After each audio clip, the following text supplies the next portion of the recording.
I have an evening that is basically devotable to this, so why don't we go at least another hour to give people more chance to get in?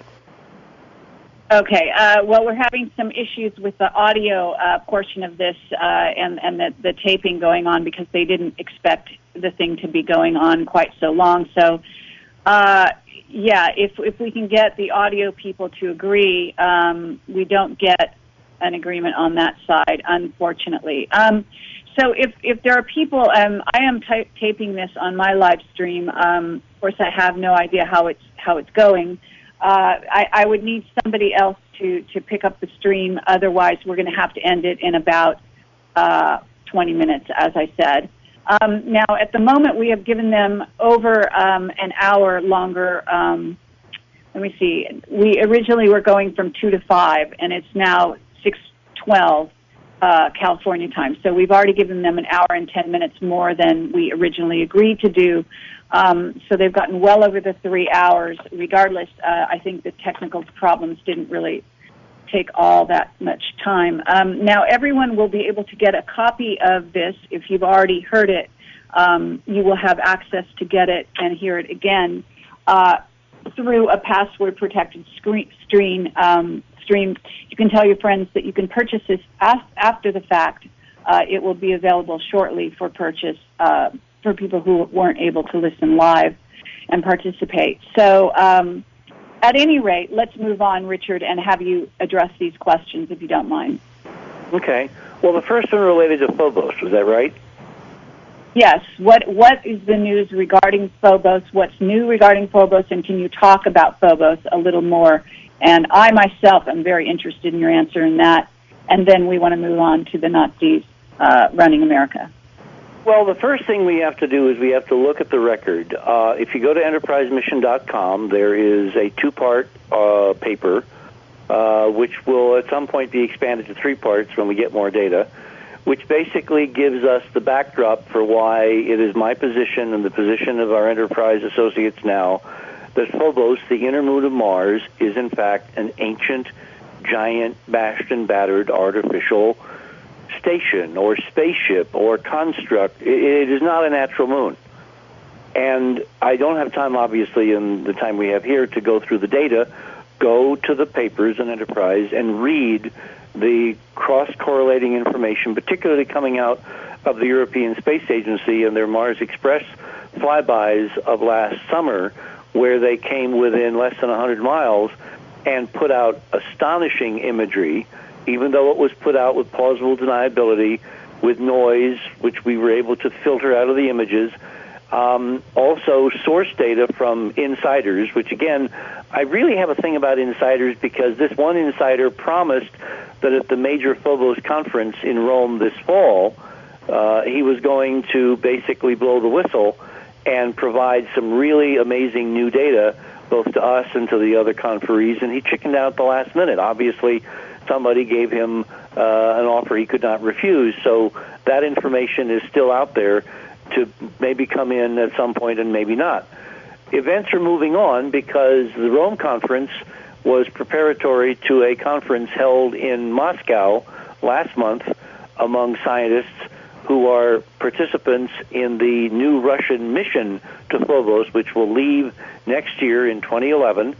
It will arrive in 2012, and if in fact Phobos is an artificial ancient spaceship, which is what the data says, both the radar data and the photographic data and even some of the composition data can be interpreted very easily in that context.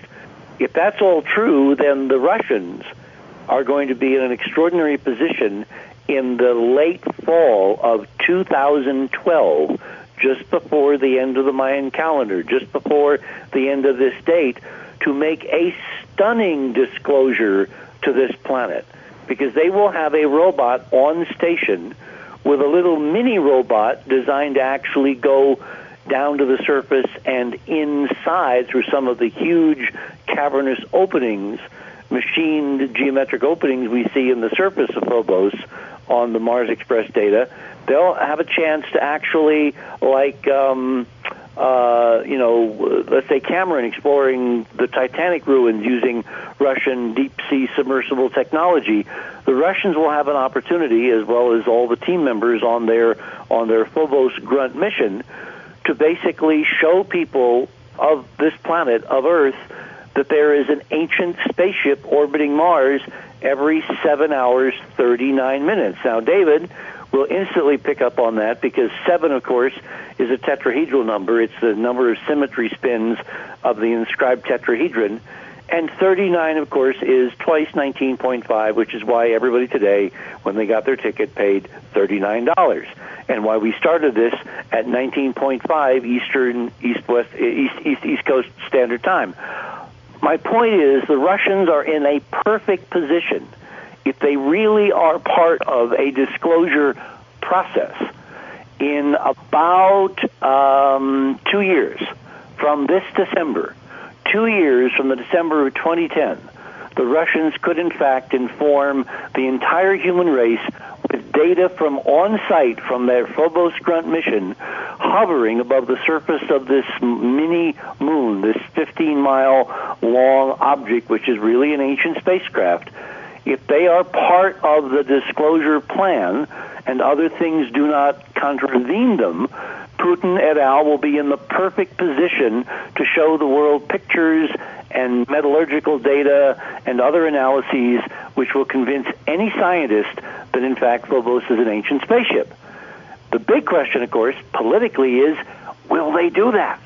Are they actually going to pull the trigger? Is this the drop-dead date just before 2012, before that incredibly interesting alignment with the Galactic Center on December 21, the winter solstice in the Northern Hemisphere?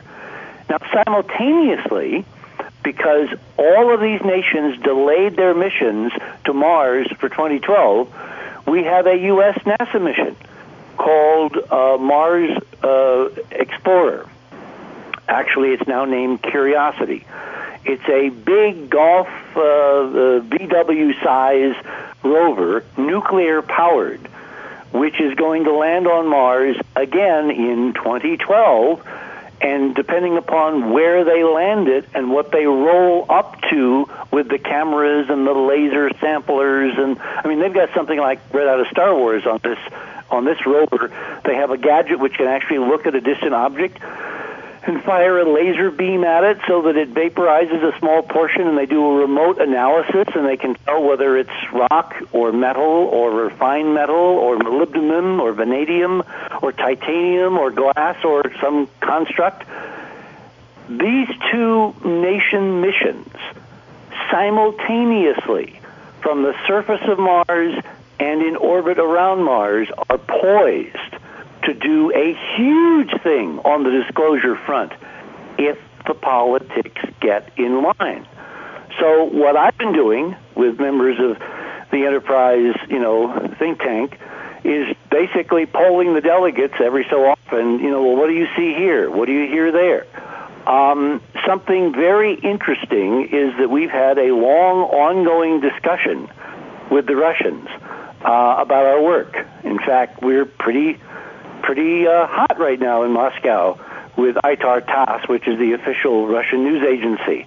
And there is some discussion of us traveling to the former Soviet Union sometime in the next year or so, maybe even in terms of the launch of Phobos Grunt. And again, this was not proposed by us. This was proposed by the Russian people we're in discussion with, and the discussions are ongoing. There's no time frames yet. There's no specific events. But it's very curious to me that the Russians, who came with 4 networks to our National Press Club press conference a few years ago, that the Russians have actually reached out and asked us to think about going to Russia in this time frame, which would be really intriguing if, in fact, the Russians are planning to use this for disclosure. Now, was there another question? Okay, yes, there was whether Nazis are running America, and that would be a reference to paperclip, etc. Well, that's much too simplistic. Whoever wrote that question doesn't quite get it. Look, we have on historical record that after World War II, a whole bunch of Nazis were brought over and integrated into this government, State Department, Department of Defense, NASA, et cetera, et cetera, et cetera. Are they